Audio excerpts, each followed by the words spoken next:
You're listening to Operation Self Reset. Let's get it started.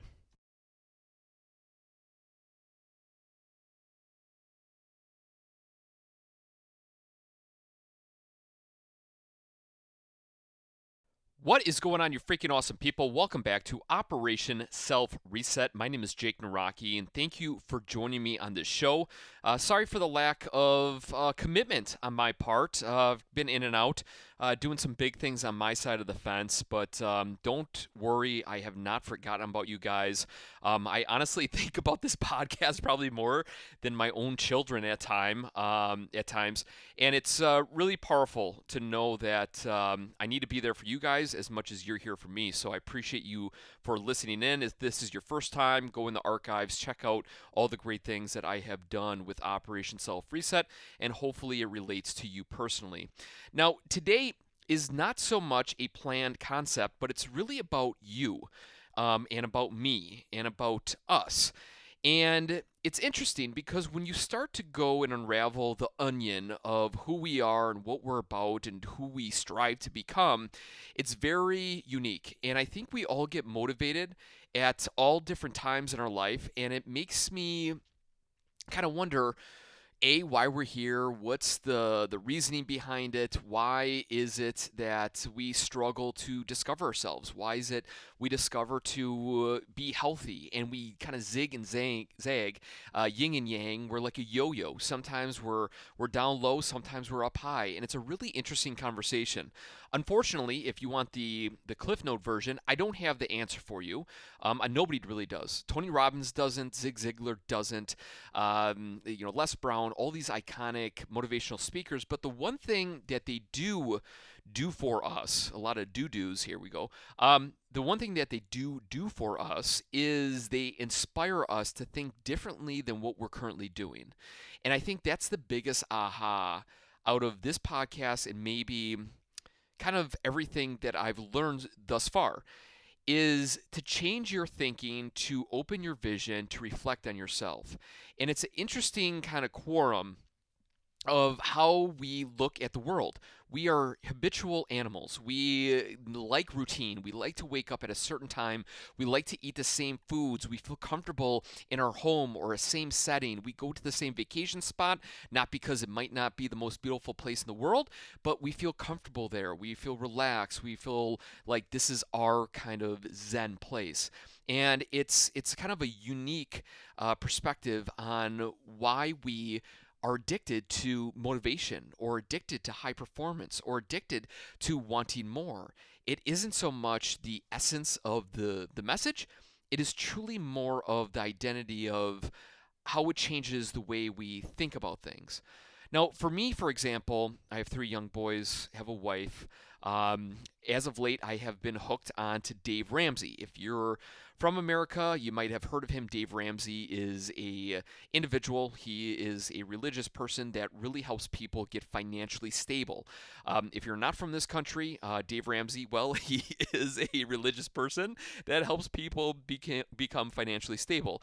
And I really believe that if you're from America or if you're from somewhere else, his ideas, his concepts can help you in any facet. Just go on YouTube, look up his name on the Google machine or whatever web browser you use, wherever you are listening to right now, and check him out. His values, his ideas are really good, and it wasn't so much that his idea of saving money was new.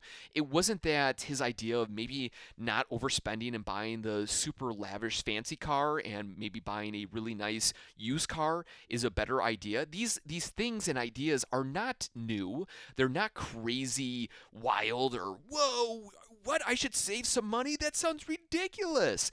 These are ideas we know. We know we should be saving for retirement. We know we should be paying off our bills. We know we shouldn't be buying things that we can't afford. We know this, we know that. They're all the right things, but it's funny when you relate the solid concepts of what we should be doing, but yet you get into a conversation with somebody who hasn't been following those steps, who is down into the dumps, who has not paid off their credit cards, who has student loans, that has bought cars that are outside of their means and whatnot. And when you hear these ideas and you hear these principles, you understand in that moment how things clash. It is very black and white. It's oil and water. It's very obvious the difference between the good ideas, the fundamentals that we should all be doing versus how we actually go about our lives. And as a outside perspective, as me as the listener, it is really kind of a wake-up call. Again, not so much that it's like, wow, this is amazing information, but it changes my thinking on myself. And if you do that enough on a regular basis, it will guide you in a direction that you want to go in.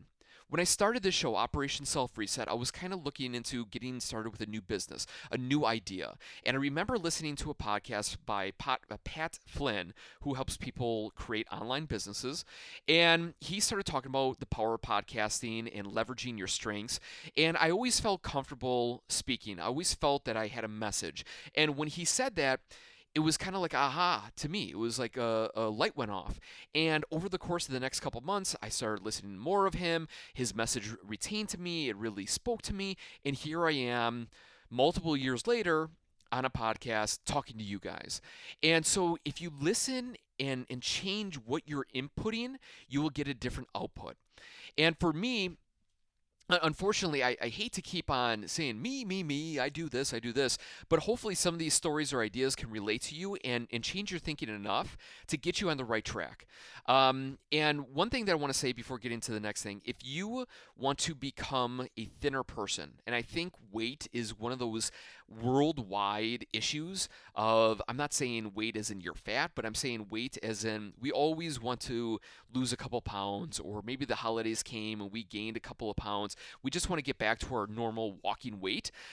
If you want to lose weight, who should you follow? Should you follow somebody that is 400 pounds and can't move and see how they eat? Or should you watch a person that lives a healthy lifestyle, that eats good quality foods, that maybe isn't crazy on exactly what they eat, or they don't fast for 20 hours and they only eat for 4 hours, but they eat a very well balanced meal and they have a very appealing appearance? Who would you rather follow?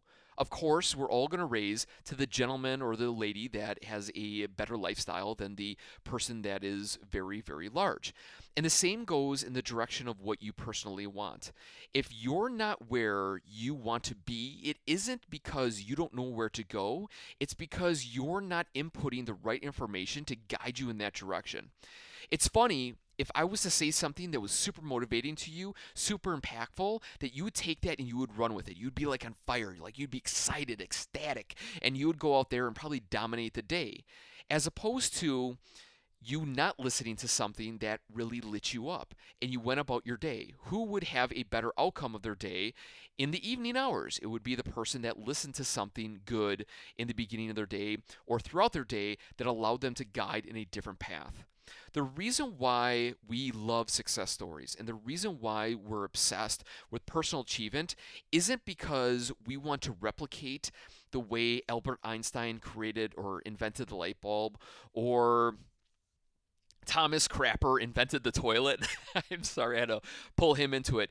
Or Colonel Sanders, who invented KFC, or I shouldn't say invented KFC, but started Kentucky Fried Chicken, getting rejected 1,000+ times, and on the 1,008th time, he finally got his first yes. It isn't that we're going to replicate that, or I'm going to go knock on 1,000+ doors to get my first yes. Is the idea and the realization that things take time, that it is a process, that it shows that if you're resilient, you have the grit, if you have these quote unquote motivational keywords that we all like to read in today's society, we will get to where we want to go. And it's a really kind of unique thing that we're always digesting and we're always looking for. And the high performers are hanging around the high performers. The people that are not high performers, who are they hanging out with? Non-high performers. Is it because the non-high performers are losers, or they're not capable, or they're dumb? No, that's not the case. The reason why is because the high performers are the people that are taking action, that are moving towards things, they're listening to right ideas, they're inputting the good things into their body, into their mind, into their soul and well-being. The individuals who are not the high performers, the quote-unquote people that we consider losers, Are they capable of putting good things into their brain? Yes. Are they capable of putting good things into their body? Yes. Are they capable of probably starting a business and being successful if that's what you're going after? Of course. But they choose not to. And why do they choose not to? I don't know. That's on them. But I can say, from my point of view and my perspective, is that you are able to move in the right direction if you are inputting and putting the good things into your body, your soul, your mind, your well being, and your overall growth. You may not know exactly what you want. You may not know exactly who you want to become. You may not know the future or the next 5 years, or you might not even know what tomorrow is. But you do know that by listening to good things or eating good food will allow you to feel better. And what do we strive for as number one? To feel. We want to feel things. We want to feel better. We want to feel love. We want to feel safety. We want to feel rich. We want to feel funny and silly. And we want to feel these things. What you chase after is the same thing I chase after, as the same thing that Jeff Bezos, who is the owner of Amazon, chases after: a feeling. Jeff Bezos runs a billion-dollar company. He's trying to run after a feeling of accomplishment, a feeling of success, a feeling of help, a feeling of assistance, a feeling of, I don't know what other feelings he's going after. I'm not Jeff Bezos, for goodness sakes. But what I go for is I want to feel good. I want to feel confident. I want to feel successful in my own skin. I want to feel impactful. I want to feel powerful. I want to feel that I can go into a room and I can own it. I want to feel confident with myself, with my speaking abilities. I want to feel that other people are going to feel the energy radiating off of me. And your feelings are different than mine. And of course, this is a one way conversation. So I am telling you how I feel, but I want you to take a second, literally a second. If you're in your car and the Apple CarPlay app is going on right now, press play or press stop, pause. Don't press play because I'm already going. Or if you're in your car with the Android app, press pause. If you're walking, if you're running, if you're cleaning the dishes, if you're even picking up the dog poop in the yard, press pause. And what feelings do you want to go after? What feelings will light you up? What feelings that if you had right now in this instance would change your day, your week, your month, year, life? What feeling, if you could have every single day, would totally alter the person you are sitting in the car, doing dishes, in the backyard, mowing the lawn, right here, right now? So I want you literally to press pause, take a second, and figure out that feeling that you crave.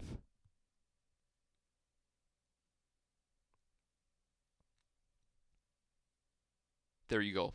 That's my dramatic pause. Hopefully you press pause. If you did, great. Kudos to you. I applaud you. If you didn't, I hope that you're thinking about the feelings that you personally want.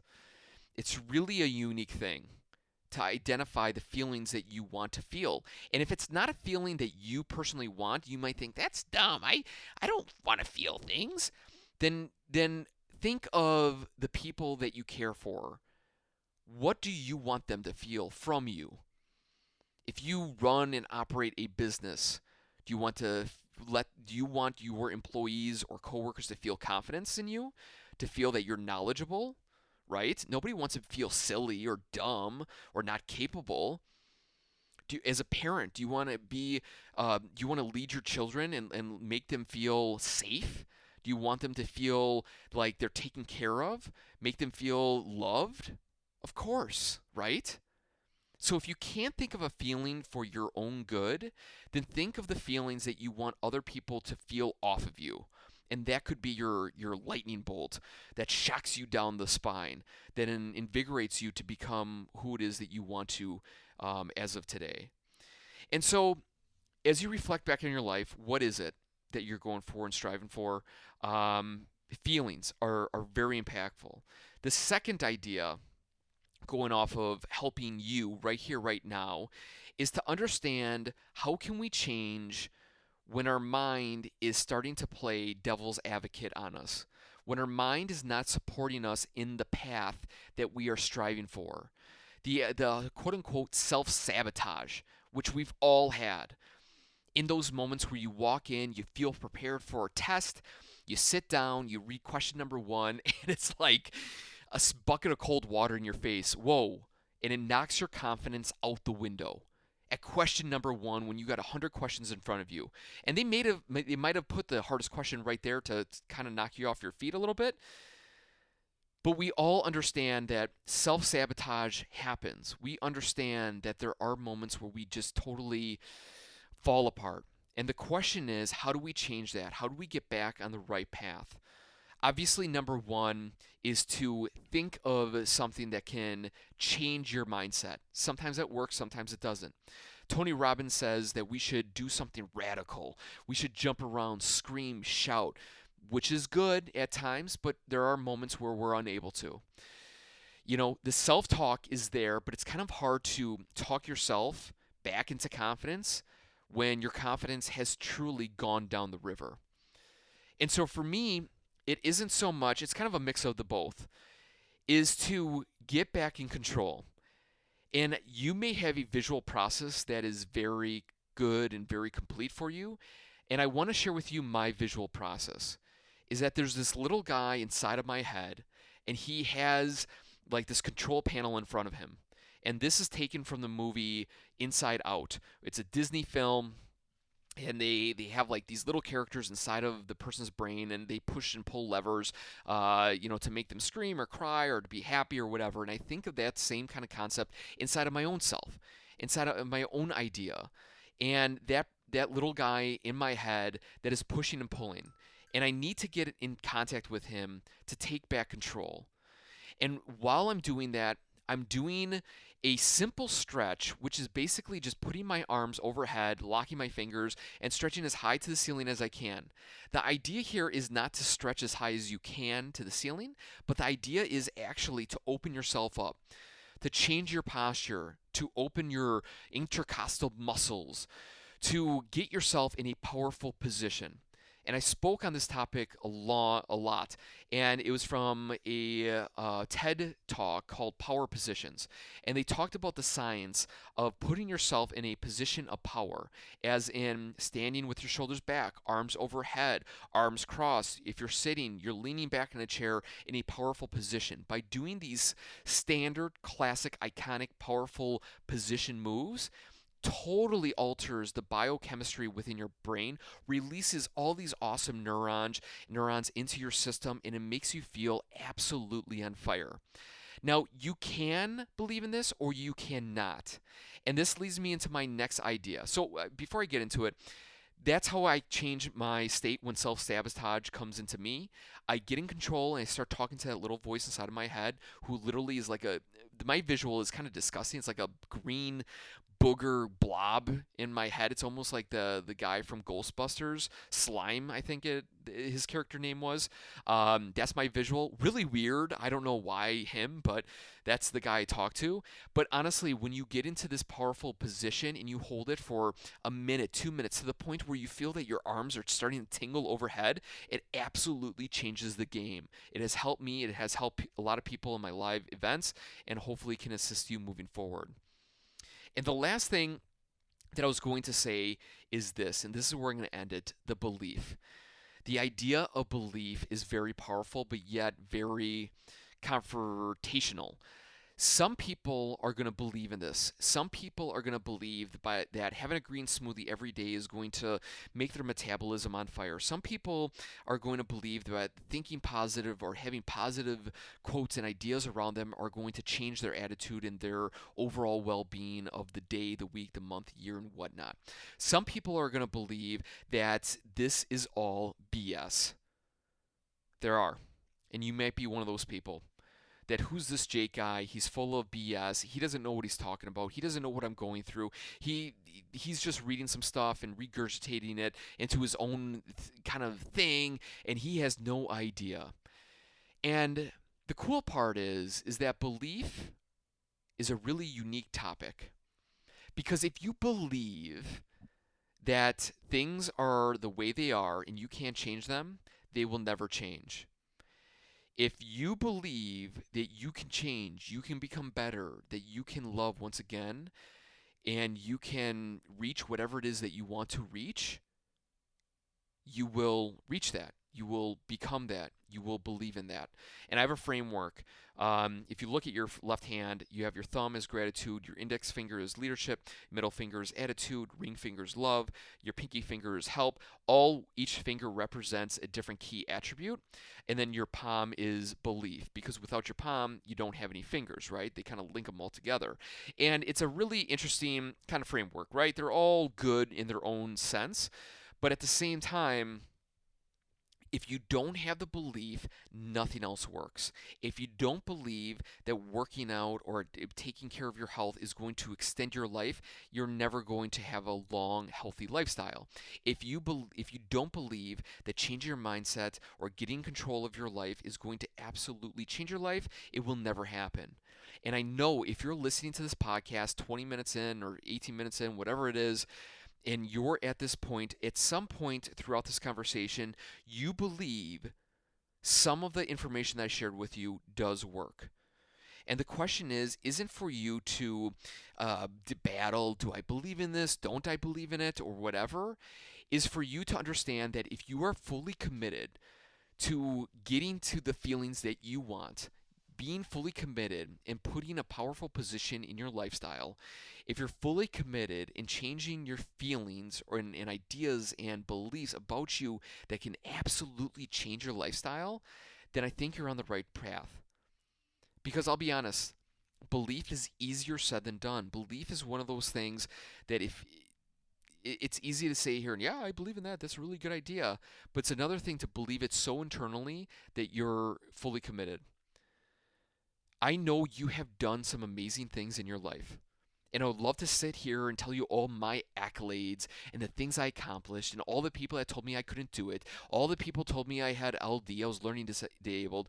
All of the things that people told me I couldn't do and I didn't have the funding for and who am I? I'm just a regular guy. Why is it I want to do this or that? I wish I could tell you all that, but I'm not going to because I know you're exactly the same person that I am. That people have painted you in a corner, that people have told you that you can't, that people have said you're an idiot or a goof, or you're too silly, you don't take things seriously, or you're not smart enough, or you don't have the connections, you're not rich enough, there's no way you can do it, all those different types of things. I know people have said that to you because they've said it to me, and we're all human, and people love to rip down other people. So I know somehow, some way in this conversation, somebody has said that to you. But what I can say is this: if you believe strong enough, you can do and accomplish anything in your life that you want to. If you do not believe in that statement, I want you to go out there and to search all of the successful people in the world, the people that created inventions that were not even invented before. People created businesses when people thought it was ridiculous. Authors and singers that were told countless times that their voice is horrible, that their songs suck, that there is no way they're ever going to make it, who are now iconic, famous people because of their unique ability to connect with people through their voice, through their music, or whatnot. If you don't believe in that statement, I challenge you to go out and to find unbelievable, remarkable stories of where people have done amazing things. Getting back to what we talked about earlier, the reason why we're addicted to personal achievement, personal growth, the reason why we're addicted to high performers is because the belief is there, and it strengthens that belief. It grows that belief. It allows you to move towards that belief, and it's really powerful stuff.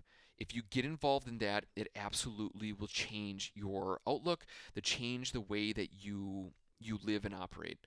Belief is a really powerful word and it's a powerful term. And if you believe in the belief, it will take you places that you never thought possible. And when the self sabotage comes in, and it will happen, you need to believe that A, you'll get past it, B, you'll overcome it, and lastly, you'll become better because of it. So, with that being said, I appreciate you guys full heartedly. Thank you for allowing me to be in your ears, in your car, in your home for the last 20 plus minutes. And I hope to continue this relationship. If there's anything I can do for you, send me an email, jake@operationselfreset.com. And from here on out, let's keep in contact. And I continuously think about you guys. I apologize for the lack of commitment of regular podcasts every single Wednesday. I'm trying to pump them out the best that I can. So I appreciate you for being a fan, a long-term fan, and I hope to continue this relationship. If you need anything from me, jake@operationselfreset.com, and we'll go from there. We'll see ya.